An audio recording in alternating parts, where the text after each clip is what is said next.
¿Qué tal? ¿Cómo están? Vamos a ver hoy una unidad del programa que tiene que ver con la herencia multifactorial. Es un tema para mí muy importante porque se pone en evidencia en realidad uno de los principios básicos de la genética que tiene que ver con la interacción que se da entre el genotipo y el ambiente para producir un fenotipo determinado. Muchas veces uno tiene la tendencia a pensar de una manera reduccionista y atribuir todo a los genes, pero generalmente lo que sucede es que estos genes no actúan solos, sino que lo hacen en un contexto, son afectados por otros genes y también por otros factores que tienen que ver, que se los engloba en el ambiente. Una herencia multifactorial tiene una distribución continua. Vamos a ver que una de las características es que nosotros vamos a hablar de enfermedades que son multifactoriales o complejas porque no tienen una herencia, un patrón de herencia definido. Hasta ahora lo que habíamos visto, ustedes recordarán, patrones de herencia, bueno, monogénicas, que pueden estar asociados a autosomas o a ligados al X de una manera dominante o recesiva, pero vamos a ver que estas enfermedades multifactoriales y que se las conoce también como enfermedades complejas, justamente resultan del efecto de la acción de varios genes. A lo mejor nos recordamos, vamos a aclarar más adelante, pero recordamos también el concepto de heterogeneidad de locus. ¿Se acuerdan? En donde una enfermedad podía estar producida por la mutación en diferentes genes. Pero esto sigue siendo una enfermedad monogénica, o sea, independientemente de qué gen esté afectado, se producía la enfermedad. Cuando nosotros nos referimos a una herencia multifactorial, multigénica y sobre todo con componentes ambientales, estamos haciendo alusión a que en realidad la enfermedad se manifiesta en grados variables y resulta esa variabilidad por el efecto de diferentes genes. ¿Sí? O sea que hacen falta que varios genes sean los afectados y que además también hay un aporte del contexto en el que se encuentran esos genes que sería ambiental. Se llamamos ambiental a lo mejor en el caso de una persona, de un paciente, pensemos en la alimentación. Cada vez se pone más de moda el tema de los micronutrientes. La presencia o ausencia de un determinado cofactor, una vitamina, puede ayudar a que una persona se vuelva susceptible a manifestar una enfermedad. Podemos pensar también en hábitos, o sea, alimenticios como veíamos, pero también en hábitos de cuestión relacionadas al deporte, el sedentarismo. Todas esas cosas son factores que están de alguna manera interfiriendo y afectando a los genes para que una persona tenga mayor o menor susceptibilidad a padecer una enfermedad. Así que ese concepto va a ser muy importante en este capítulo que vamos a estudiar. Una, una característica dentro de las generalidades de estas enfermedades complejas o multifactoriales tiene que ver con que el rasgo o la enfermedad en sí se suele presentar de forma esporádica. O sea, no hay un patrón, como les decía, muy marcado en un árbol genealógico donde nos dé a nosotros la pauta que estamos en presencia de un determinado, de una enfermedad monogénica, por ejemplo. Sí cabe aclarar que si bien acá son varios los genes que participan, cada uno hace un aporte, ¿sí? Y la suma de esos aportes es la que en definitiva da el fenotipo. Pero cada gen que interviene sí se transmite de una manera mendeliana. O sea, el gen como tal sigue un comportamiento mendeliano. Todos los genes responden a algunos de los principios mendelianos. En la herencia se tiene que manifestar, la transmisión del gen se tiene que dar. Pero el efecto que tiene ese gen en el fenotipo, como son varios los genes, ese efecto no es tan fácil de determinar y de asociarlo a un patrón de herencia. Eso es lo que quiere significar esto de enfermedad compleja. Pero no nos olvidemos, insisto, en que cada gen tiene su comportamiento mendeliano. Entonces, estas otras generalidades es que los progenitores no manifiestan el fenotipo. O sea, estamos hablando de generalidades. O sea, puede aparecer en el árbol genealógico, se puede manifestar una enfermedad y los progenitores no. Pero sí es frecuente que haya otros familiares de otro grado de parentesco que presenten la enfermedad. Eso se conoce con el nombre de agregación familiar, es decir, hay como un agregado dentro de una gran familia, hay un agregado de personas, de integrantes de esa familia que manifiestan la enfermedad. La pueden manifestar, insisto, de diferentes formas o con una variabilidad mucho más amplia que una enfermedad monogénica, pero sí hay como una especie de agregado familiar. La ocurrencia de la enfermedad puede estar influenciada por factores ambientales, tanto de riesgo como de protección. Esto también es importante. O sea, nosotros podemos tener factores ambientales como el tabaco que nos pueden aumentar el riesgo a padecer una enfermedad como el cáncer de pulmón. Pero también podemos pensar que tenemos un factor ambiental que hace la dieta, el consumo de ácido fólico, que se lo usa incluso como una medida protectora, una medida de prevención para desarrollos, para problemas en el desarrollo del tubo neural. Entonces, así como el ambiente puede jugar un rol negativo, también puede jugar en otros casos un efecto protector, un rol positivo. Así que eso es muy importante porque si nosotros logramos descifrar cuál es el aporte que hace la parte molecular, la genética a una enfermedad y cuáles son los aportes que están dados por el ambiente, nosotros muchas veces con respecto a los genes no podemos hacer demasiado porque los genes, como les decía, se transmiten de generaciones en generaciones, pero sí sabiendo lo ambiental, como les decía, por ejemplo, si el tabaco ya ha sido demostrado que tiene un efecto negativo y favorece aumenta el riesgo a padecer el cáncer de pulmón, nosotros controlando eso podemos ayudar al paciente a que su riesgo de padecer la enfermedad sea menor. Entonces eso es muy importante.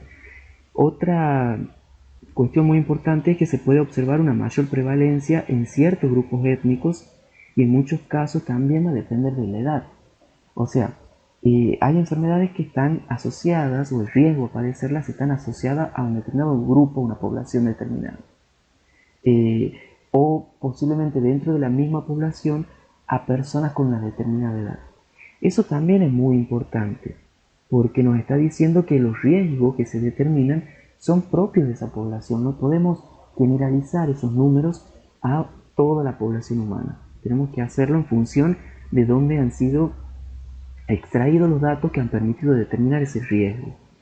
Otra cuestión, una generalidad muy importante, tiene que ver con el riesgo de recurrencia, que generalmente es bajo para parentesco de primer grado. Ustedes fíjense que el riesgo de recurrencia, cuando hablábamos de una enfermedad autosómica dominante, si uno de los progenitores estaba enfermo, y suponiendo que sea heterocigota y el otro progenitor era sano, nosotros tenemos el riesgo de recurrencia de esa enfermedad del 50%, porque el 50% de esa progenie va a ser heterocigota y por ende va a manifestar la enfermedad. En el caso de una enfermedad que no sea dominante, y considerando que sean los dos progenitores sean heterocigotas, o sea, los dos sean sanos, que es lo que generalmente sucede, el riesgo de recurrencia es del 25%. En cambio aquí, en este caso de las enfermedades complejas, las multifactoriales, el riesgo de recurrencia es mucho más bajo, es del 2 al 4%. La modificación oportuna de factores ambientales de riesgo puede prevenir la presentación de la afección o disminuir la gravedad e historia natural de diversas enfermedades. Eso es lo que yo les decía.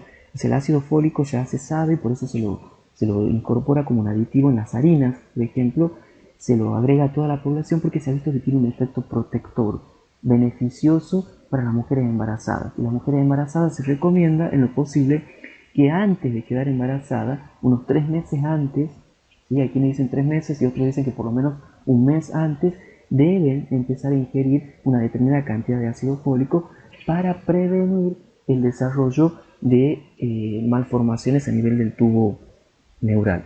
Ustedes fíjense que una afección que resume prácticamente todos estos aspectos mencionados es la diabetes mellitus tipo 2. Y esta generalmente se presenta como casos aislados en una familia, pero que tiene una agregación familiar. Es decir, no todos los integrantes de la familia la padecen, pero sí hay como una historia de esa familia en donde hay afectados en distintos grados y de distintos grados de parentesco de esa enfermedad. Por ejemplo, se presenta con más frecuencia en ciertos grupos étnicos como los afroamericanos, los hispanoamericanos y los pueblos originarios, ¿sí? Y las mujeres afectadas tienen un mayor riesgo de transmitir este padecimiento a la descendencia y de tener complicaciones de enfermedad coronaria.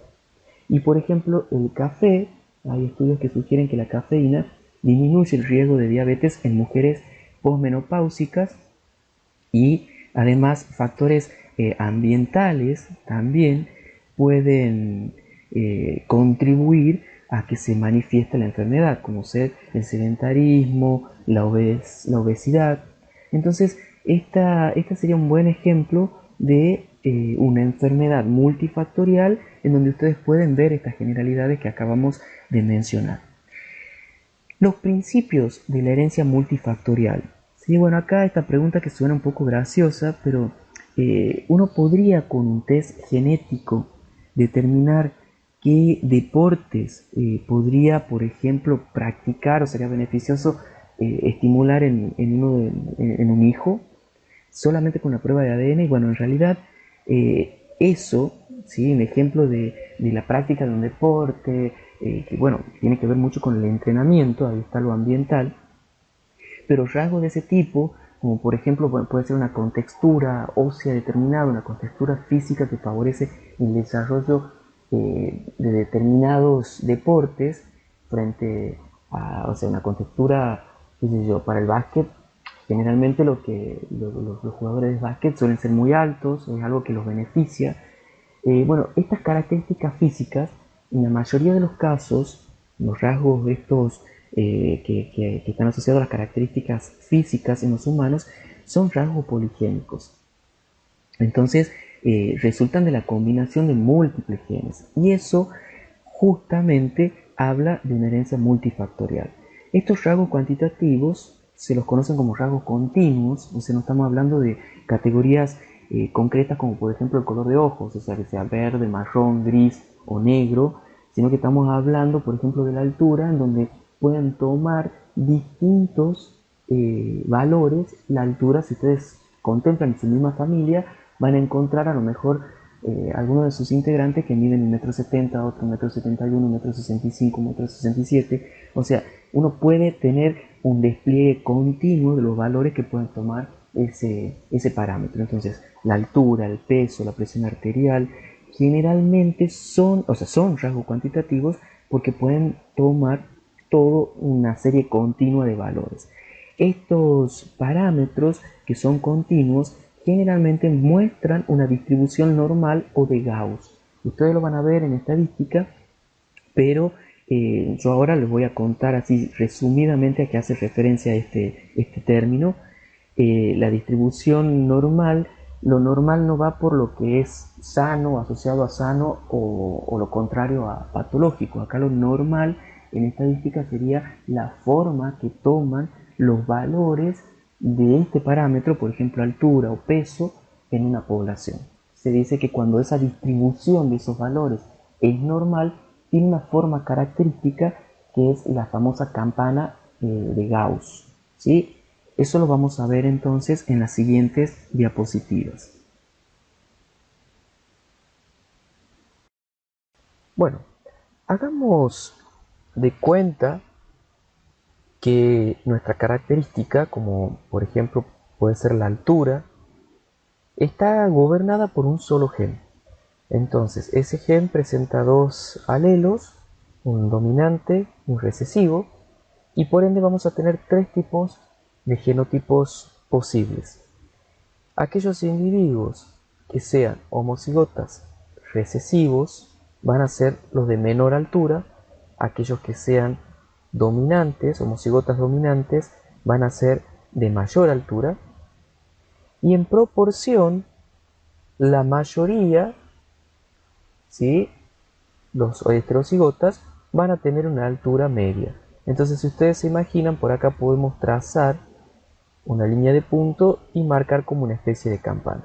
Pero para esa campana no es suficiente, no son suficientes estos tres genotipos. Entonces, si la altura estuviera gobernada por un solo gen, tendríamos esta posibilidad. Pero la realidad nos dice que la altura no es un rasgo monogénico. Veamos qué pasa ahora si en lugar de tener un solo gen que esté gobernando la altura, son dos. Entonces ahora vamos a tener, por supuesto, también los respectivos homocigotas dominantes para los dos alelos, que sería este el caso, y homocigotas recesivos en los extremos, como los individuos más bajos, que sería este caso. Y entre estos dos casos extremos, los más altos, ¿sí?, y los más bajos, tendríamos toda la gama intermedia, quienes son heterocigotas para uno de los alelos y homocigotas para el otro, los que son heterocigotas para un alelo y homocigotas para el otro, los que son dominante, homocigota dominante para un alelo y heterocigota para el otro, dominante para un alelo y heterocigota para el otro, y los que son homocigotas recesivos y dominantes, los que son heterocigotas y los que son homocigotas dominantes recesivos. Se supone que en estos tendríamos los individuos más altos. No los más altos, tendríamos la mayor frecuencia de individuos. Los más altos son estos. Entonces, ahora vemos cómo esa campana que dibujábamos recién con solamente 3 genotipos va tomando una forma más completa si en lugar de tener un gen con 3 genotipos, tenemos 2 genes con 5 genotipos posibles. Entonces ahora nos imaginemos que en realidad, en lugar de ser 2 genes, son muchos genes, que es lo que pasa realmente en un carácter poligénico como es la altura, como puede ser el peso corporal, la presión arterial. Entonces, en ese caso, nosotros vamos a tener la campana que hablábamos recién. Ven cómo se completa y se llena esa campana por los distintos genotipos posibles, dándole a cada uno de esos genotipos un valor, a una altura y una frecuencia determinada en la población. Entonces, las enfermedades multifactoriales con herencia compleja pueden clasificarse como rasgos que sean cualitativos o como rasgos cuantitativos continuos. Lo que veníamos viendo recién, altura, peso, presión arterial, son rasgos cuantitativos. Un rasgo cualitativo, el más sencillo, sería la presencia o ausencia de la enfermedad. O por ejemplo, tener artritis reumatoidea o no tenerla. Entonces, un individuo frente a una enfermedad podemos decir que está sano o está enfermo. Pero si padece esa enfermedad, lo puede hacer de una manera muy gradual, muy variable, cuando la enfermedad se trata sobre todo de estas enfermedades multifactoriales. Entonces, la distinción entre los individuos que tienen una enfermedad o no puede ser sencilla, pero en ocasiones requiere una exploración detallada o pruebas especializadas si las manifestaciones de esa enfermedad son como más sutiles, ¿sí? Cuando una enfermedad se manifiesta de una manera muy grave o grotesca, es fácil decir que este individuo está enfermo y este otro individuo no. Pero si las manifestaciones de la enfermedad, insisto, son muy variables, desde muy sutiles, muy suaves, a muy severas, es muy difícil por ahí establecer esa línea de corte. Entonces, para eso sirve esta distribución en campana. Aunque un rasgo cuantitativo varía de forma continua a lo largo de un rango de valores, como veíamos, por ejemplo, en la altura, o en la hipertensión, o la hipercolesterolemia, por ejemplo, la obesidad, hay ciertos diagnósticos, ¿sí? Como los que le acabo de mencionar, esto de estatura baja, hipertensión, hipercolesterolemia y obesidad, que se definen arbitrariamente en función de si el valor del rasgo está muy alejado del denominado rango normal. Es decir, el peso corporal o la altura son valores continuos, pero nosotros tomamos un determinado valor al que se le denomina, o un rango que se le denomina normal, en el que los individuos que presenten esos valores van a ser considerados normales. Y aquellos que estén por debajo van a presentar una estatura baja, por ejemplo. O aquellos que estén por un peso superior a ese rango normal van a presentar obesidad. ¿Sí? Entonces, nosotros vemos que en esa curva de Gauss, generalmente en esa distribución normal, ¿sí? Lo que nosotros tenemos es, por un lado, un pico que está dado por la media aritmética, ¿sí? Lo que la mayoría de los individuos, el valor que la mayoría de los individuos presentan, y después esa curva la vamos a tener ensanchada hacia un lado y hacia otro, y ese ensanchamiento va a depender de qué tan diferentes son los otros organismos de la población con respecto a ese valor de la media. Entonces, por ejemplo, si la media en altura está en 1,70 m, los individuos de unos 50 van a estar por acá y los de individuos de 1,60 van a estar por acá. Los individuos de 2 metros, por ejemplo, van a estar acá y los individuos de 1,90 m por acá. Entonces, ustedes ven que la mayoría de los individuos caen cerca de la media en su altura, pero puede haber individuos en la población bajos, muy bajos, o altos, muy altos, que están en este lugar. Entonces, la posición del pico y la anchura de la curva de la distribución normal están determinados por esas dos cantidades. Por un lado, la media, que sería esta, y por otro, la varianza. La media es justamente el promedio, como les decía, de los valores, y dado que hay más personas que presentan valores para un rasgo cerca del promedio, el pico máximo de la curva suele coincidir con el valor medio, ¿sí? O sea, este pico, este valor donde la curva, la mayoría de los individuos tienen esta altura, es justamente, son los que están cerca del valor medio que estamos considerando. La varianza, o la raíz cuadrada de la varianza, lo van a ver en estadística, que se denomina desvío estándar o desviación estándar, es una medida del grado de dispersión de los valores, tanto por arriba de la media como por debajo. Bien, si una población, como les decía recién, la media es de 1,70 m, pero el individuo más alto mide 1,75 m y el más bajo 1,65 m, son pocos valores los que se alejan de la media. Entonces esta curva ya no va a ser tan ancha, sino que va a ser una curva mucho más angostita. ¿Por qué? Porque los valores rondan, la mayoría rondan muy cerca de la media. Bien, entonces veamos un ejemplo. Aquí tenemos representado lo que es la presión arterial sistólica y el porcentaje de la población. Esta curva que está acá, con línea continua, y que está en color más fucsia, sería, si ustedes se fijan, la media está más o menos a este nivel, 127. ¿Sí? O sea, la presión alta, la presión sistólica de 127. Pero si nosotros, es una población joven, de varones jóvenes, pero si nosotros consideramos ahora una población, pero de mayor edad, de varones también, vamos a ver que la curva se desplaza y toma esta forma de la que está aquí en línea de curva, que es celeste, pero que acá solapada está en color lila. Entonces, si ustedes se fijan, ahora la media de esta segunda curva, de los adultos, de los varones de mayor edad, la media se ha desplazado, es de 134. Quiere decir que más individuos, y además no es tan simétrica como esta, la curva no es una campana perfecta, sino que como que se acható para este lado, se hizo más ancha. Quiere decir que a mayor edad hay más individuos que están por arriba de esa media, y eso explica los casos de hipertensión arterial. A mayor edad suelen ser mayores también los problemas de presión arterial. Entonces, en esta curva estamos viendo que los individuos jóvenes tienen una distribución más parecida a una distribución normal, una curva simétrica, en donde tenemos una media y más 1 o más 2 desvío estándar, menos 1 o menos 2 desvío estándar.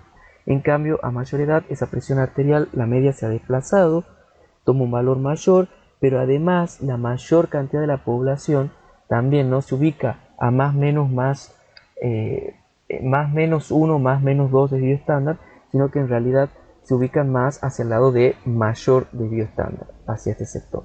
Bien, en una curva más bien achatada. Veamos en una foto. Esta foto está representando 83 estudiantes de genética en la Universidad de Notre Dame y están distribuidos por su altura. ¿Ven? La mayoría ronda a esta altura, la mayoría de los estudiantes tienen esta altura, pero hay estudiantes que son muy bajos y hay otros estudiantes que son muy altos. Entonces también si trazamos una línea se forma como una campana bastante parecida a la campana con distribución normal de Gauss. Acá entra otro concepto importante también que tenemos que tener en cuenta, que tiene que ver con poder clasificar a los individuos en una población, ya no en función de la altura, sino por ejemplo en la susceptibilidad a padecer una enfermedad.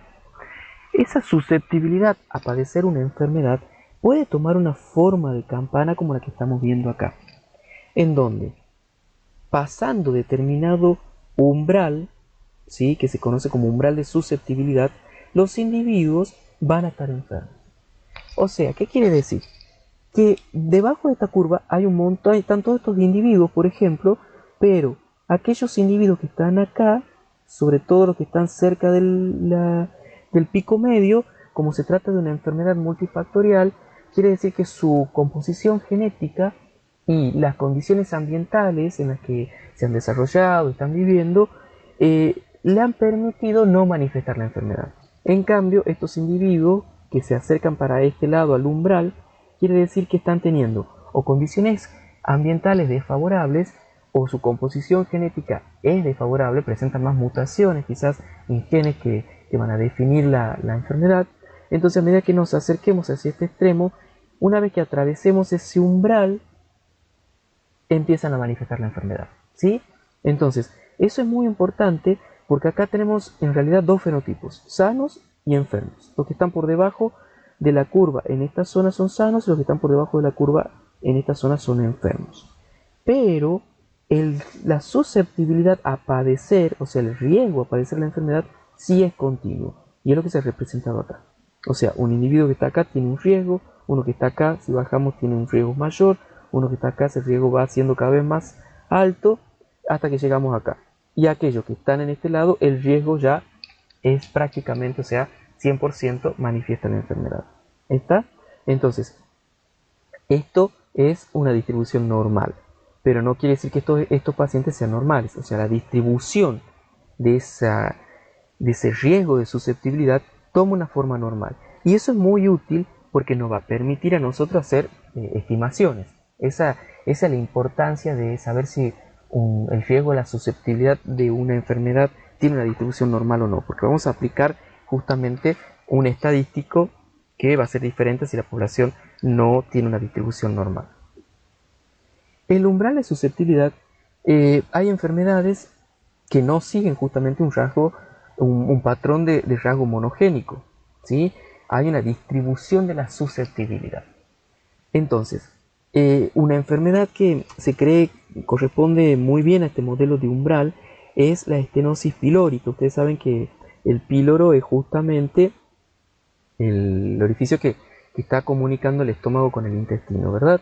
Entonces, hay una enfermedad que se suele manifestar al poco tiempo del nacimiento, se da en el desarrollo embrionario, pero se manifiesta en los primeros días del nacimiento, en donde se produce un estrechamiento o una obstrucción del píloro.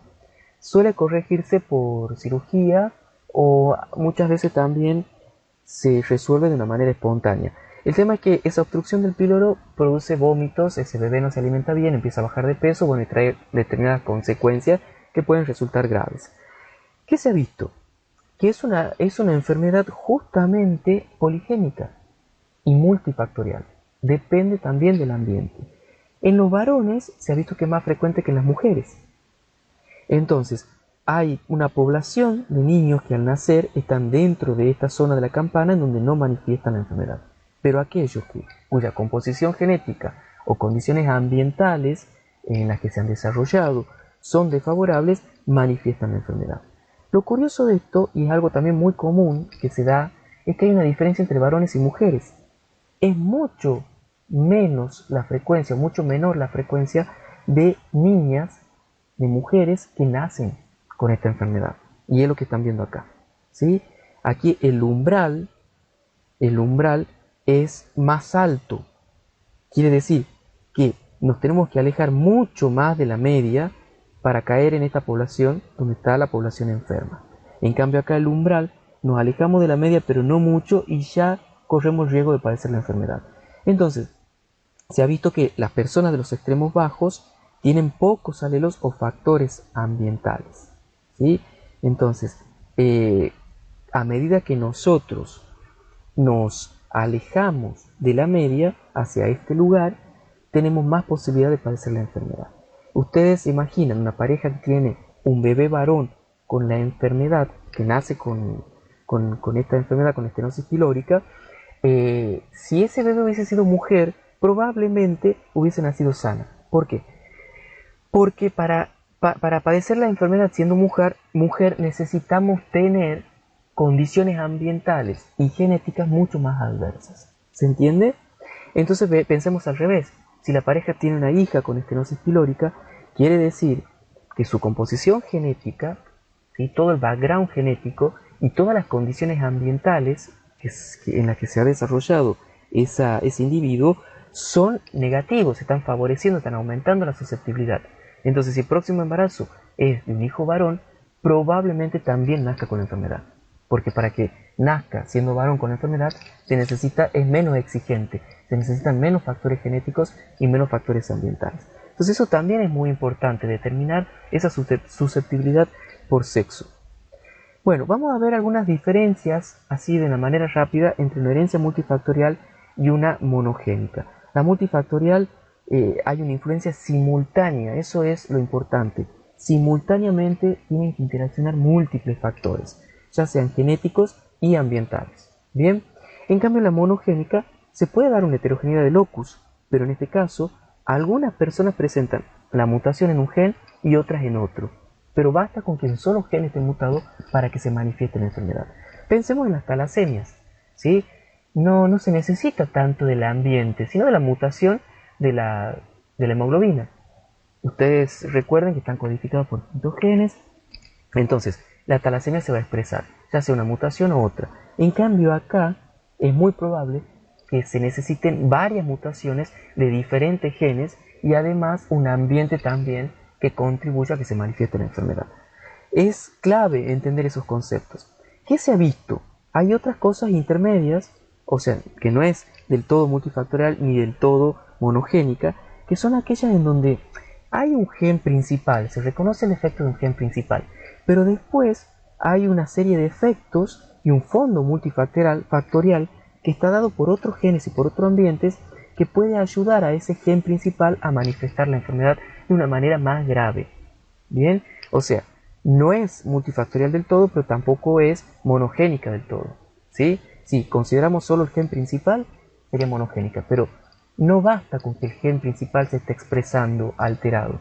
Necesitamos que la suma de otras alteraciones en otros genes contribuyan al desarrollo de la enfermedad.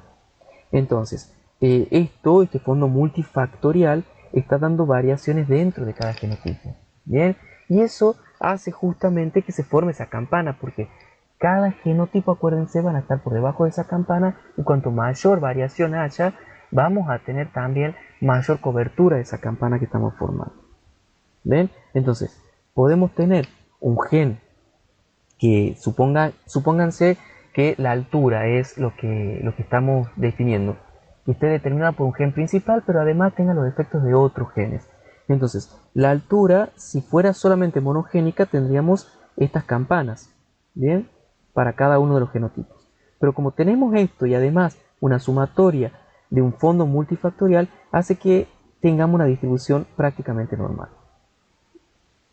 Entonces, ¿de qué nos sirve? ¿Por qué les traigo a colación esto? Bueno, ustedes todos conocen la serie de Los Simpsons y a mí me parece un buen ejemplo para hablar de lo que es genético y de lo que es ambiental. Bueno, Homero la tenemos a Lisa y lo tenemos a Bart. Lisa y Bart son hijos de Homero, ¿sí? pero hay una diferencia abismal entre ellos dos. Entonces, acá hay algo genético, sin duda, porque hay rasgos que son parecidos, pero a la vez también hay una cuestión ambiental. Poder definir eso, ¿no? La influencia que tiene la parte genética y la influencia que tiene la parte ambiental es sumamente importante, porque eso nos va a permitir a nosotros conocer, desentrañar el efecto de los genes del ambiente en una enfermedad y sobre todo, o sea, para conocer su etiología, pero sobre todo para poder establecer y definir estrategias de salud pública que sean útiles. Bien, porque justamente al tener que ver sobre todo el ambiente, pensemos en cómo también es una obligación del Estado garantizar un ambiente adecuado y un ambiente que promueva el normal desarrollo de los individuos. ¿Sí? Debería ser, es un derecho. Entonces es muy importante saber que hay enfermedades que tienen una composición genética en donde se necesita hacer un asesoramiento genético a la familia, un acompañamiento, pero también hay enfermedades que además de lo genético está lo ambiental y debería ser función del Estado velar porque ese ambiente sea el mejor y el que disminuya la susceptibilidad a padecer una enfermedad. Entonces así tenemos una cuestión de una balanza en donde está lo ambiental y lo genético, en donde, por ejemplo, hay cuestiones en donde está claro que lo ambiental tiene un peso muy importante, ¿sí? Acá lo genético, la balanza es como que se inclina a lo genético, pero si nosotros, por ejemplo, en el cáncer de pulmón se sabe que sí hay una cuestión genética, pero lo ambiental es muy importante. Se ha visto que el tabaco, como les decía, aumenta el riesgo de padecer la enfermedad, entonces controlando el tabaco logramos de alguna manera reducir el riesgo de padecer la enfermedad. Bien, otra enfermedad en donde se da un proceso inverso, el cáncer de mama, donde se ha visto que para determinadas mutaciones, determinados genes, hay una asociación directa que tiene que ver con incluso una agregación familiar, o sea, hay familias donde las mujeres padecen esta enfermedad porque presentan estas mutaciones, pero también se ha visto que no solamente quedándonos con eso, sino promoviendo en la mujer una vida sana y controles periódicos, podemos también controlar el desarrollo de la enfermedad. Entonces es fundamental conocer eso, ¿no? Los aportes que hace la genética y los aportes que hace lo ambiental en cada una de las etapas que estamos considerando. Si ustedes se fijan, hay alelos, para hablar de multifactorial, vamos a hablar de alelos también que se comparten en la familia. Acá tenemos un pequeño arbolito genealógico en donde tenemos los progenitores y los hijos, en donde se han representado los alelos que están formando parte de los progenitores y después vamos a desarrollar los alelos que forman parte de los hijos. Si nosotros hablamos de riesgo de recurrencia de una monogénica, ¿se acuerdan? Hablábamos que en el caso de un carácter dominante, cuando un progenitor es normal, o sea que es homocigota recesivo, y uno que es enfermo, y considerando que ese individuo enfermo es heterocigota, nosotros tenemos que el riesgo de recurrencia de la enfermedad en cada embarazo es del 50%. ¿Por qué? Porque de una heterocigota que padece la enfermedad, que es dominante, que forma pareja con un homocigota recesivo, el 50% de sus progenie, o por lo menos en cada embarazo, hay un 50% de probabilidad de que la progenie sea heterocigota, o sea, manifieste la enfermedad. Entonces ahí se habla de un 50% de riesgo de recurrencia. En el caso de una enfermedad recesiva, considerando que la pareja, los dos son sanos, o sea que son portadores, hay un riesgo del 25%. Esos riesgos no son fáciles de establecer en las enfermedades multigénicas, multifactoriales complejas. Entonces, en lugar de ese riesgo que es teórico, se determina un riesgo empírico. El riesgo empírico surge de evaluar justamente determinadas poblaciones, cómo se comporta la enfermedad en esa población, y en función de esas familias que tienen distintos números de afectados, se establecen los riesgos de recurrencias. Entonces son propios de la enfermedad y de esa población en particular. Bueno, volviendo a los alelos, nosotros decimos que justamente si es una multifactorial, el riesgo de recurrencia va a aumentar, va a ser mayor, cuanto mayor sea el grado de parentesco. Bien, a medida que nos alejamos, también nos alejamos del umbral de susceptibilidad. Entonces, ¿a qué me refiero con grado de parentesco? Bueno, el grado de parentesco de primer orden o el más directo, ustedes lo han visto en poblaciones, son de hijos, de padres con hijos o de hermanos entre ellos. Son los que están directamente vinculados. No hay que saltar ninguna generación. Entonces, entre padre e hijo, la información genética que le transmite un padre a su hijo o una madre a su hijo es la del 50%. O sea, el hijo va a tener el 50% de la información heredada del padre y el 50% de la heredada de la madre. Entre hermanos se dice también que pueden coincidir, si consideramos un solo un solo gen, pueden coincidir en el 50% de su información genética. ¿Sí? ¿Por qué? O sea, pueden coincidir, pueden heredar los dos alelos. Bien, los dos alelos pueden ser iguales, porque justamente han heredado el mismo alelo, ya sea de la madre, cada hermano de la madre, o los dos iguales del padre. A ver, vamos a hacer un ejemplo, a ver si logro explicarme mejor. Si nosotros ahora hacemos un cuadrado de Punnett con las gametas que produce este individuo y las gametas que produce este progenitor y las gametas que produce este progenitor, las tendríamos que ubicar acá. ¿Verdad? O sea,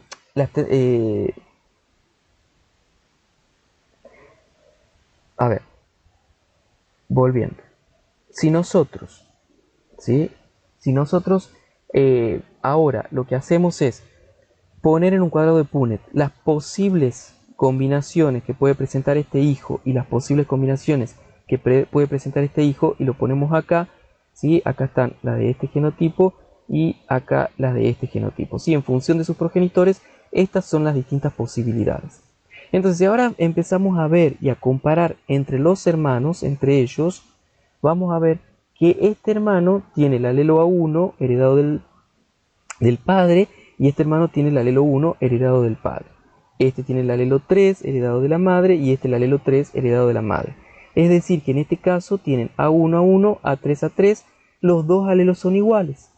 Y así sucesivamente vamos comparando. En este caso, por ejemplo, este individuo se ha formado con el alelo 1 del padre y el 4 de la madre. Si lo comparamos con este, solo coinciden en el 1, porque este tiene el 3 y este tiene el 4. O sea, de la madre está heredado el 3 y de la madre está heredado el 4. Entonces, se parecen solamente en uno de los alelos. Y esto no se parecen en ninguno. O sea que hay hermanos que para un determinado gen pueden ser iguales en sus alelos, pueden compartir un solo alelo o pueden no compartir ninguno. O sea, el hecho de que no compartan ninguno no quiere decir que no sean hermanos. ¿Por qué? Porque esto lo estamos viendo para un gen, pero pensemos en la cantidad de genes que tenemos y pensemos también en los polimorfismos que tenemos. Entonces, en términos promedios, si ustedes se fijan, las combinaciones posibles, ¿cuántas son? Son 16. 4 son las combinaciones en las que los dos alelos van a ser iguales en los hermanos. Entonces acá podemos decir que estos hermanos son 100% iguales. Y 4 combinaciones van a ser distintos completamente. Entonces podemos decir que estos hermanos no comparten ninguno de estos alelos, son 100% diferentes. Pero, entonces vamos, 4 así y 4 así son 8, pero tenemos 16. Hay 8, 1, 2, 3, 4, 5, 6, 7 y 8 de combinaciones posibles en donde los hermanos comparten un alelo de 2, o sea, comparten el 50% de la información. Si esto lo pasamos a números, tenemos que el 0,25% comparten dos alelos, el 0,25 comparten ceros y la mitad comparte un alelo, ¿sí? O sea, de 16, 4 comparten dos alelos, 4 no comparten ninguno y 8 comparten un alelo. Si hacemos esa suma, nos da en promedio que es un alelo. O sea, que para un gen con dos alelos, generalmente entre los hermanos comparten en términos promedio uno de los alelos. Por eso se dice que el 50% comparten los hermanos de esa información genética. Bien, eso es en términos generales. Pueden compartir el 100% o no pueden compartir ninguno para un gen en particular. Si esto lo combinamos para distintos genes, tenemos por ejemplo esta representación. ¿Qué estamos viendo acá? Ustedes ya lo conocen. Es justamente, ha habido una corrida electroforética, se ha revelado, y ¿qué ven? Que hay 1, 2, 3, 4, 5, 6 calles. Las dos primeras, si ustedes se fijan, las banditas están a la misma altura, con distintas intensidades, pero a la misma altura. Todas, absolutamente todas. Las otras calles, la 3 y la 4, tienen algunas bandas que coinciden, pero otras no. ¿Ven? Y esta, las 5 y las 6, coinciden nuevamente todas. ¿Por qué puede ser esto? Esto justamente es un ensayo sería una huella genética, y ojo, porque el libro muchas veces dice huella dactilar genética, no se confundan, porque es de fingerprint, de ADN, es la técnica que permite hacer una identificación de la persona a un nivel que sería también a nivel de huella dactilar, ¿sí? Por eso se usa, sería como la huella dactilar molecular.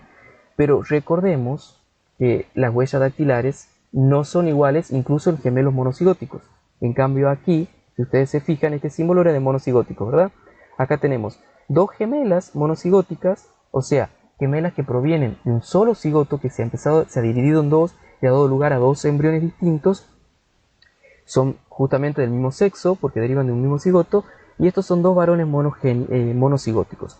En estos casos son clones. Si nosotros miramos sus huellas dactilares, no van a ser iguales, porque las huellas dactilares se dan en el ambiente, dependen también del ambiente, no está codificado 100% por los genes. Entonces, eso no es compartido por los gemelos, las huellas dactilares. Pero sí podemos decir que a nivel genético son clones. Bien, hay excepciones, como las hemos visto, que tienen que ver con mosaicismo de mitosis. Entonces puede haber gemelos monocigóticos que sean diferentes para algunos genes. Pero bueno, en definitiva, estos hermanos son monocigóticos, son clones, son exactamente iguales, estos también. Estos hermanos son gemelos disigóticos, o pueden ser hermanos en distintas etapas, o sea, de haber nacido uno antes que el otro. Pero si ustedes se fijan como hermanos, va a haber alelos, lo que decíamos, que muchos van a coincidir, o sea, la mayoría coinciden por lo menos en un alelo, pero hay otros que, por ejemplo, este no lo tiene, este no tiene este. Entonces, en eso coinciden 0%. Y hay otros en donde van a coincidir con los dos, entonces un 100% de coincidencia. Eso es sumamente importante porque nos va a permitir a nosotros llevar adelante estudios que tienen que ver con el uso de gemelos y con la adopción. Porque justamente los gemelos, que en distintas poblaciones, por ejemplo en la europea, en la ascendencia europea, la frecuencia de 1 en 100, cada vez si nosotros nos alejamos, o sea, si nos vamos a los africanos, a etnias africanas, esa frecuencia disminuye, y en los asiáticos es bastante baja. Pero justamente esos gemelos monocigóticos nos van a permitir, al tener una composición genética idéntica, nos van a permitir establecer las diferencias que se deben a la parte genética y a la ambiental, ¿sí? Porque nuestra ecuación genotipo más ambiente nos da fenotipo. Si nosotros tenemos el genotipo que es constante, vamos a poder despejar de esa ecuación el fenotipo, el ambiente. Vamos a poder ver que el fenotipo que tenemos se debe al ambiente y no a las diferencias a nivel de genes. ¿Sí? Ya lo vamos a ver más adelante. Estos son monocigóticos y estos son disigóticos. ¿Sí? Un poco de broma, esa famosa película que ya tiene varios años, el de gemelos, de Schwarzenegger y de Vito, que bueno, pueden ser muy diferentes los gemelos disigóticos, como dos hermanos, como les decía, uno mayor que otro. Entonces, se hacen comparaciones. ¿Y de qué sirven estas comparaciones? Si ustedes se fijan, estos dos bebés son exactamente iguales y estos dos bebés son casi iguales. Si vemos los rasgos fenotípicos, decimos que son iguales y podemos decir que son hasta gemelos monocigóticos. Pero acá hay algo que en este caso sí presentan los dos y este no. Cuando se da este caso en donde se da exactamente lo mismo, acá hay una hendidura labio-alveolo palatina, seguramente, o por lo menos acá se ve el labio y el alveolo. Entonces fíjense, unilateral y están los dos. Se dice de que son concordantes porque coinciden. En cambio, en este caso, en donde uno de los individuos es sano y el otro sí presenta la patología, se dice que son discordantes. Entonces, ¿qué pasa en el caso de un rasgo que sea determinado exclusivamente por los genes? Si es genético, como por ejemplo pueden ser la anemia, los dos individuos deberían presentarlo, porque la mutación del gen está presente desde la formación del cigoto. Entonces los dos individuos son mutantes, tienen la mutación para la anemia.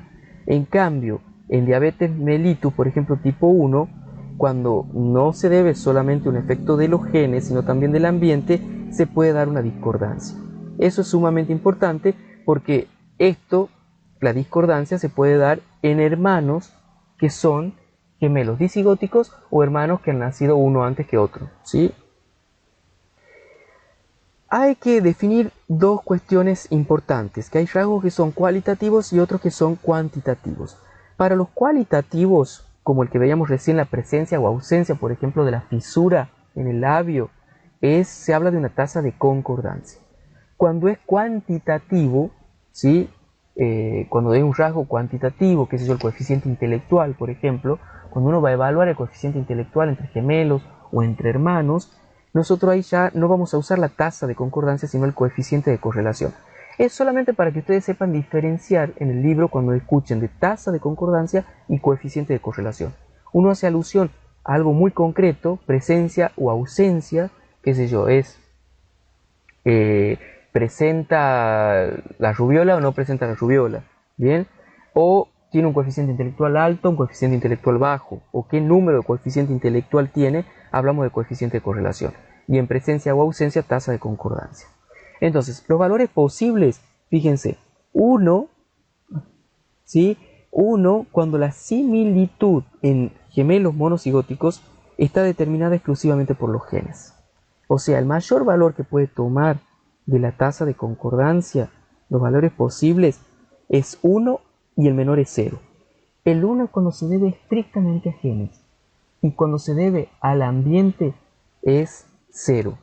Pero van a ver que hay algunos casos que sí pueden ser estrictamente genéticos, pero otros que sean estrictamente ambientales no.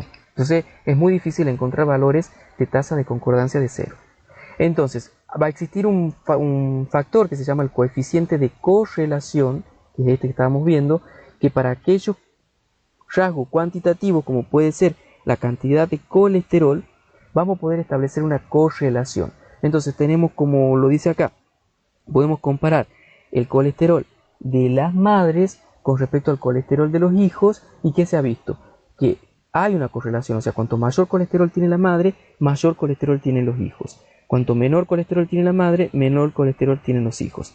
Eso va a permitir establecer ese coeficiente y que va a estar dado por una ecuación que va a tener una pendiente que va a determinar esta curva. Entonces, cuanto los puntos, o sea, la correlación sea más alta, ustedes van a ver que esta dispersión de puntos se van a acercar, va a ser menor y casi todos los puntos se van a ubicar en esta línea.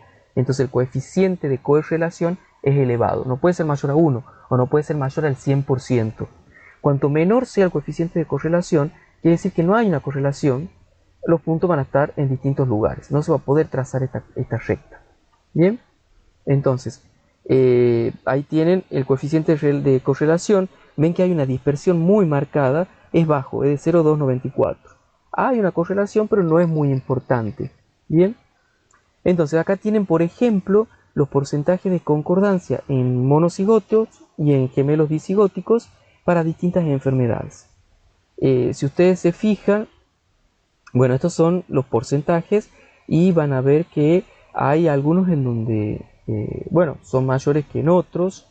Hay enfermedades donde hay una diferencia muy marcada.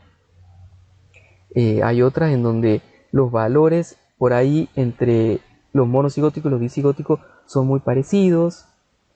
Bien, acá tienen otra tablita, los monocigóticos y los disigóticos. Por ejemplo, pensemos en lo que es la rubiola. La rubiola, que es la que está acá, el sarampión, no rubiola, el sarampión, por ejemplo, ¿les parece que es genético o ambiental? En realidad es ambiental, ¿sí? Porque no está gobernado, es una infección, es algo externo. Y pensemos, por otro lado, en, puede ser, no sé, el autismo, ¿sí? Entonces veamos los valores que toman. En el sarampión, el monocigótico del 0,95% y en disigótico del 0,87%, las proporciones de concordancia. No hay mucha diferencia entre ellos. O sea, prácticamente lo mismo, los valores que toman en monocigótico que en disigótico. En cambio, en el autismo, si ustedes se fijan, el autismo es casi el doble, es más del doble en monocigóticos que en disigóticos. Entonces quiere decir que acá, ¿qué diferencia tienen los monocigóticos y los disigóticos? Que acá los genes son iguales. Entonces acá hay una gran contribución de los genes en el desarrollo de la enfermedad. Entonces se habla de una heredabilidad, que vamos a ver después cómo se calcula, pero aquellos rasgos que tienen una carga genética importante tienen una tasa de heredabilidad o una heredabilidad muy elevada, por ejemplo el 70%. En cambio, en este caso que el sarampión, que no tiene que ver con la parte genética sino con la ambiental, la heredabilidad es baja. ¿Ven? Entonces, y así pueden comparar ustedes después con más tiempo entre uno y otro. Para eso nos sirve comparar gemelos monocigóticos y disigóticos frente a una misma enfermedad. ¿Qué pasa con el sarampión? ¿Hay diferencia que sea monocigótico o sea disigótico? ¿Qué se ha visto? Que no hay ninguna diferencia. Entonces, ¿qué pasa? Cuando nosotros comparamos, por ejemplo, el autismo, sí hay diferencia. Quiere decir que hay una contribución genética importante, significativa. Bueno, vamos a avanzar. La heredabilidad entonces de los rasgos multifactoriales es el porcentaje de variación poblacional en un rasgo debido a los genes. Estadísticamente sería el porcentaje de varianza que está causada por los genes. Entonces estas diferencias que hay en las poblaciones, esas diferencias se deban a los genes y no a el ambiente. Bien, ¿cómo se calcula? Justamente la concordancia que hay de gemelos monocigóticos menos la concordancia de disigóticos dividido en 1 menos la concordancia de disigóticos. Hace rato veíamos que las concordancias para el sarampión eran muy parecidas. Justamente como son muy parecidas en monocigótico que en disigótico, este término tiende a ser 0. Supónganse que era 0,95 y esto es 0,80, es 0,15, es un valor muy chiquito. ¿Sí?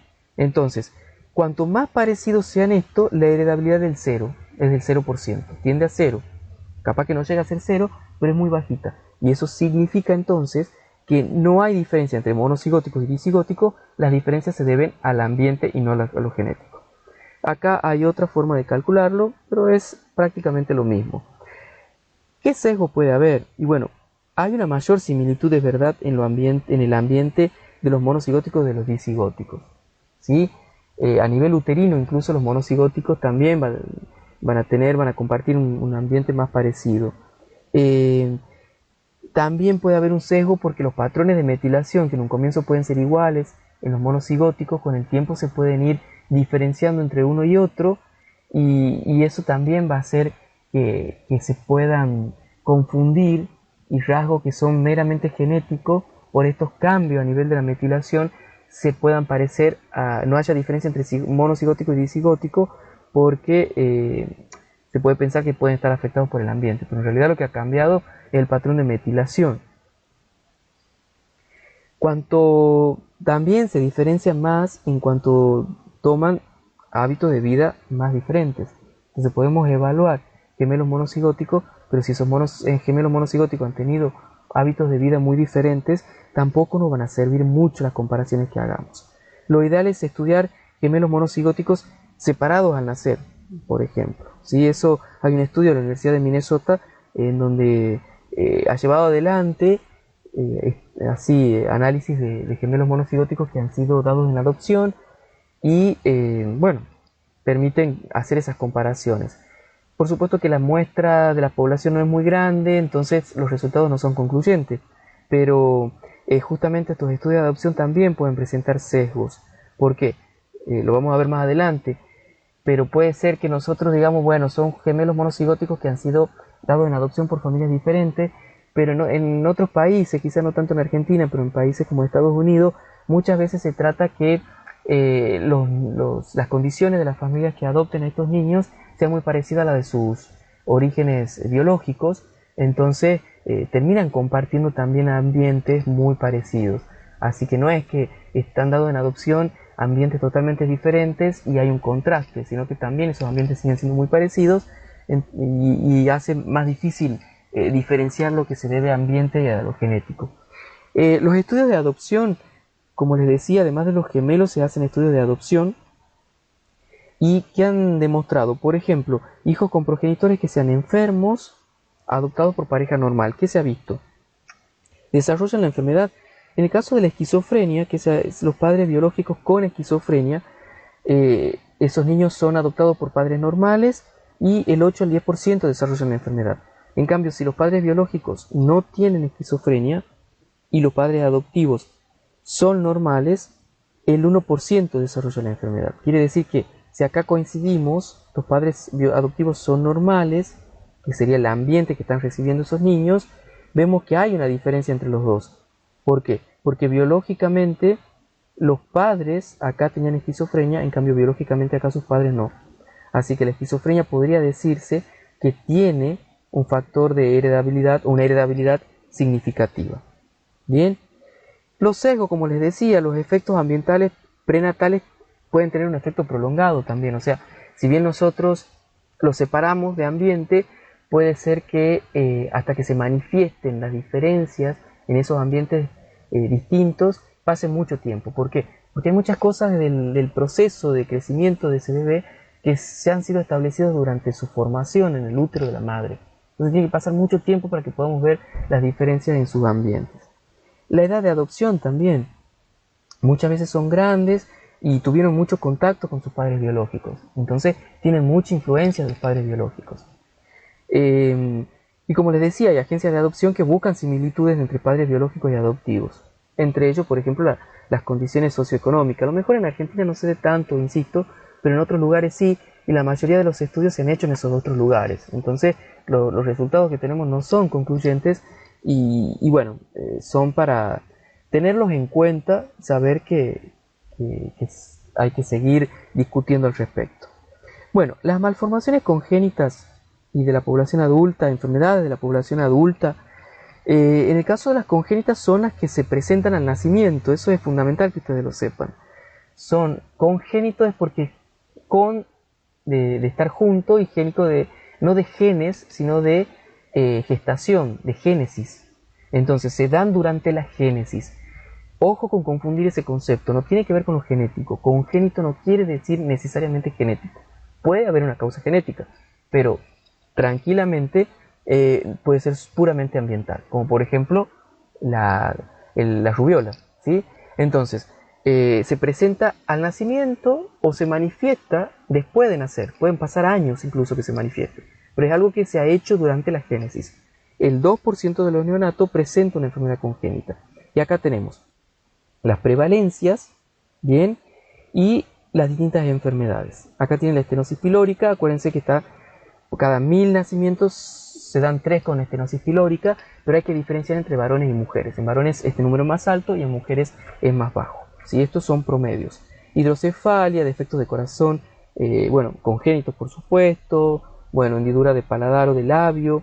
Es muy importante que saber que estas enfermedades congénitas están asociadas a trisomías, como por ejemplo del 13, del 18 y del 21, en donde hay muchos defectos congénitos relacionados al corazón que se asocian a estas trisomías.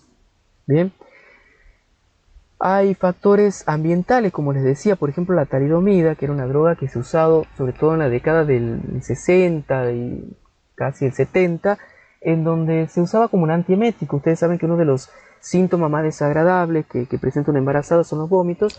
Entonces esta droga, como era antiemética, se la recetaba a mujeres embarazadas.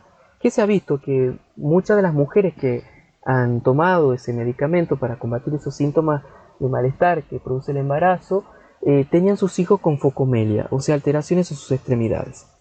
Entonces hay un estudio epidemiológico, si no me equivoco, de un australiano muy conocido en el ambiente, en donde él, ¿qué ha observado?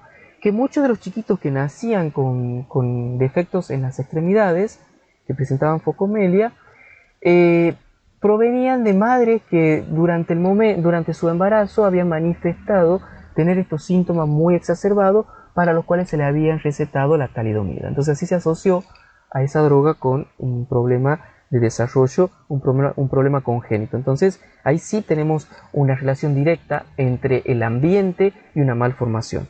Algo muy importante tiene que ver con el ácido retinoico, que se usa para el tratamiento del acné, en donde se ha visto que también trae problemas a nivel del corazón, a nivel del cierre del tubo neural, a nivel del desarrollo del oído. La rubiola, por ejemplo, tiene alteraciones a nivel del corazón. Esto es puramente ambiental, ¿sí? Esto ya está comprobado que es así. Por eso, una mujer embarazada, la población en general, sobre todo de mujeres antes de quedar embarazada, un tiempo antes, ¿sí? Tiene que estar vacunada para la rubiola. O sea, el médico debería evaluar los anticuerpos que presenta para la rubiola. No se puede vacunar durante el embarazo, y un tiempo, unas semanas antes de quedar embarazada, tampoco se puede aplicar la vacuna. Por eso es importante que la mujer, si planea quedar embarazada, hacerlo con tiempo para tomar ácido fólico, revisar su calendario de vacunación, sobre todo para la rubiola, porque la vacuna previene justamente estas malformaciones que se dan si la mujer se enferma de rubiola sin estar vacunada, porque no está vacunada. Los trastornos multifactoriales en la población adulta son muchos, desde cardiovasculares como hipertensión, enfermedad cardíaca, el cáncer, hemos hablado del cáncer de mama, el cáncer de pulmón, el cáncer colorectal, de próstata, el Alzheimer, ¿sí? ¿Se acuerdan que nosotros hemos visto un Alzheimer que era monogénico, con un patrón de herencia autosómica dominante, pero era el más bajo, que se da a temprana edad? El que se da a mayor edad tiene un componente multifactorial y es muy complejo. Trastornos psiquiátricos como la esquizofrenia, el trastorno bipolar, son algunos ejemplos de justamente, bueno, la diabetes, por supuesto, ya vamos a ver. Diabetes mellitus tiene una etiología compleja y desconocida. Ustedes saben, bueno, hay quienes ya están hablando de una cuarta categoría, una cuarta clasificación, pero la diabetes es un grupo heterogéneo de trastornos que tienen que ver con niveles altos de glucosa en sangre. El diabetes tipo 1, tipo 2 y diabetes adulto de inicio juvenil, diabetes del adulto de inicio juvenil. En el caso de la tipo 1 sabemos que hay un daño en las células beta que producen insulina, las células del páncreas, y se ha visto que ese riesgo entre hermanos es del 6%.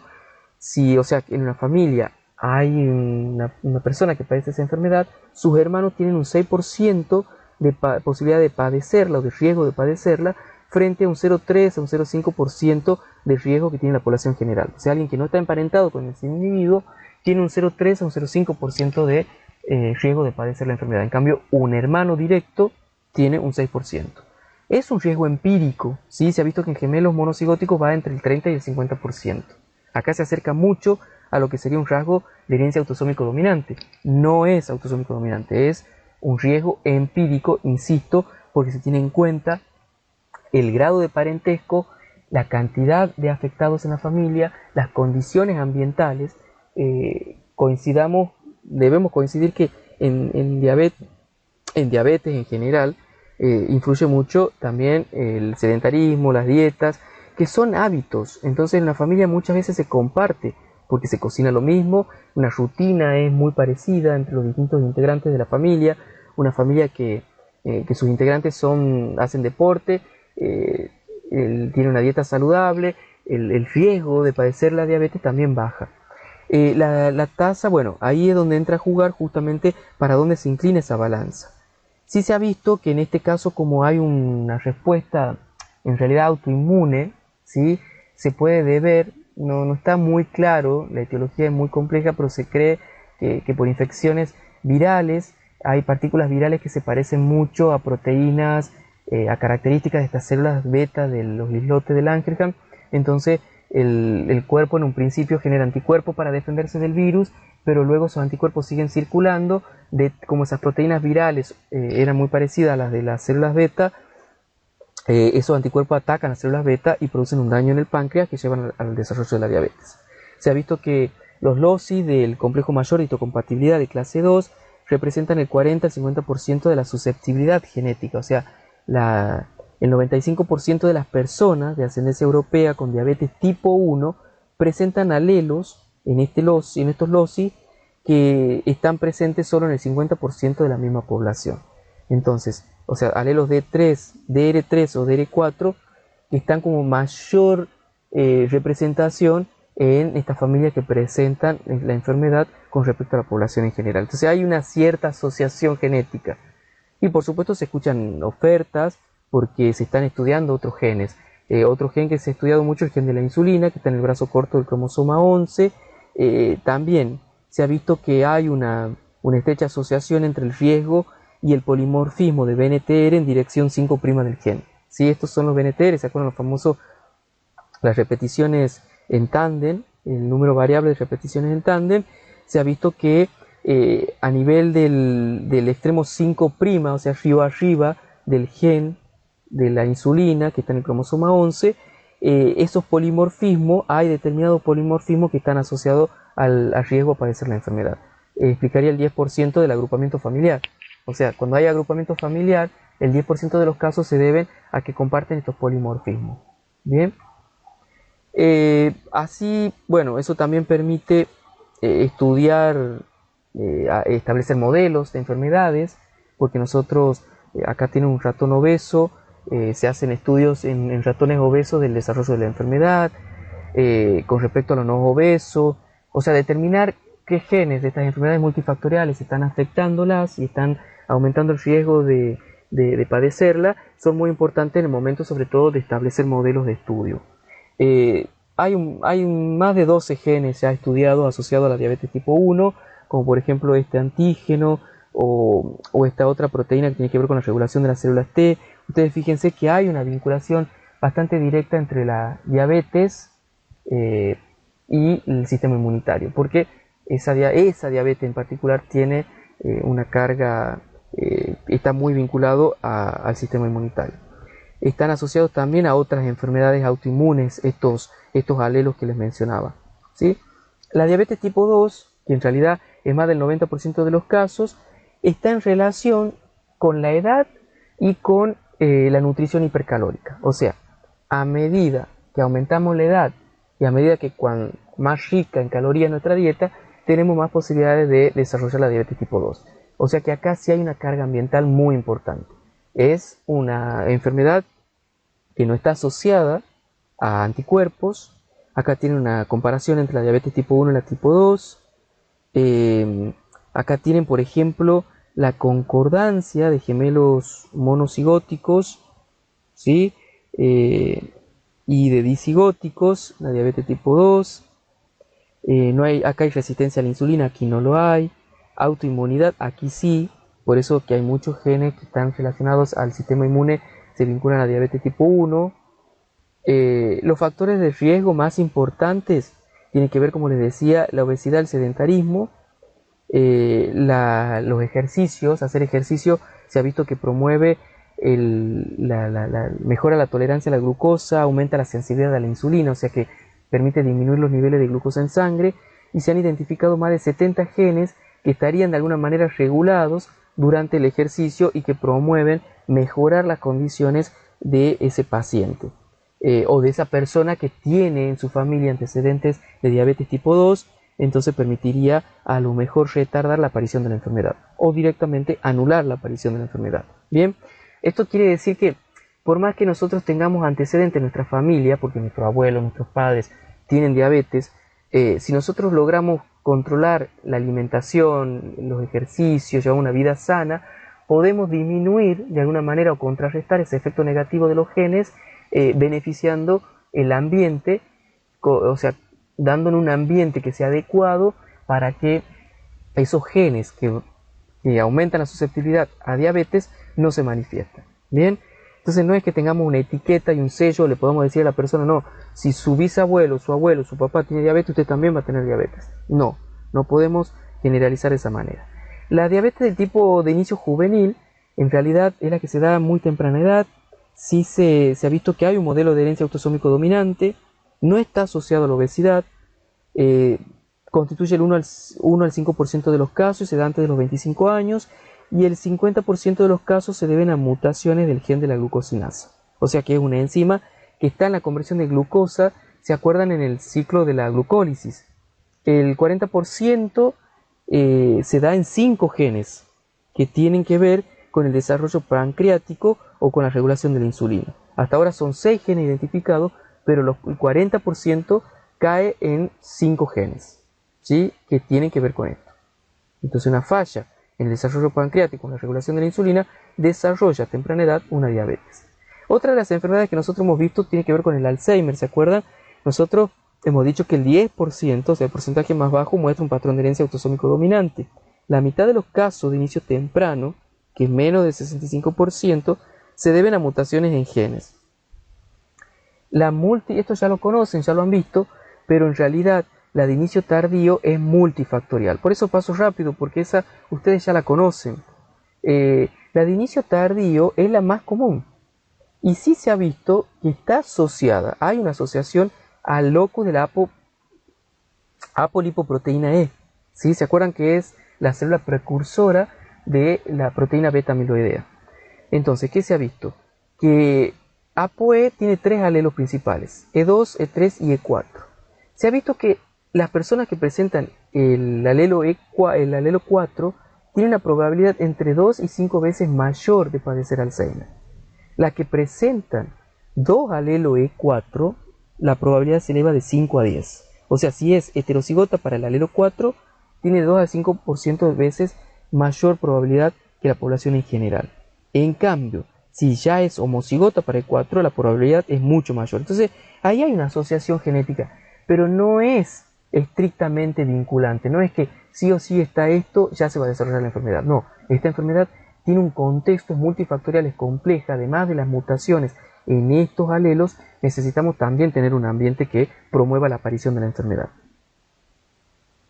Entonces, no tiene que ver tanto la fragmentación de la apolipoproteína, sino a algo relacionado a la eliminación de la proteína beta amiloidea en el cerebro. Eso es lo que se ha visto, ¿sí? Entonces, muchos de los homocigotas para E4 tampoco desarrollan la enfermedad. A pesar de esto, no todos desarrollan la enfermedad. Y eso está comprobando que es una enfermedad compleja. Si fuera autosómica o monogénica, el hecho de presentar la mutación ya deberían desarrollar la enfermedad. Pero no todos lo hacen. Eso es otra característica muy importante a tener en cuenta de las complejas. Bueno, acá tienen, por ejemplo, una comparación de distintos individuos en código de colores. Ustedes lo pueden ver con más detalle, en donde se ha representado la edad. Por supuesto, a medida que aumentamos la edad, aumenta el riesgo. Acá tiene el riesgo de padecer la enfermedad. Acá tenemos más del 60% a los 85%. A los 85 años tenemos más de casi un 60% de la población de 85 años que tiene el riesgo de padecer la enfermedad. Pero como ven, no todos tienen el mismo riesgo. La población de hombres es esta, tiene un riesgo bajo. La población de hombres que es homocigota para el alelo 4, fíjense, tiene un riesgo mayor. Esta población que está acá, que es de mujeres homocigota para el E4, también tiene un riesgo pero menor al de homocigotas varones, y así sucesivamente. Entonces ustedes fíjense que los picos están ocupados principalmente por los alelos E4. ¿Sí? Los mayores picos, este y este, tienen por lo menos un alelo E4. Los otros picos, o sea, los que tienen menores riesgos a esa edad de padecer la enfermedad, tienen alelos que no sean el alelo 4, tienen el alelo 3. ¿Ven? Acá, por ejemplo, tiene el alelo 3, este también tiene el alelo 3. Bien, entonces, acá esto nos permite hacer esa relación entre el alelo 4 y el mayor riesgo de padecer la enfermedad. Yo invito a que vean esa diapositiva, una de las del comienzo, donde hemos hablado de las generalidades. Tomen una de las enfermedades que hemos visto, puede ser Alzheimer, diabetes, que son multifactoriales, y evalúen, relean esa diapositiva de cada una de las generalidades y traten de encontrarla, esas generalidades, en ese ejemplo de enfermedad que ustedes consideran. Una de las enfermedades más conocidas es la diabetes. Generalmente conocemos a una persona que padece diabetes, entonces creo que va a ser más fácil de encontrar esas generalidades en esa enfermedad. Hasta aquí llegamos con esta clase. Nos vemos nos encontramos en la próxima clase. Que estén bien.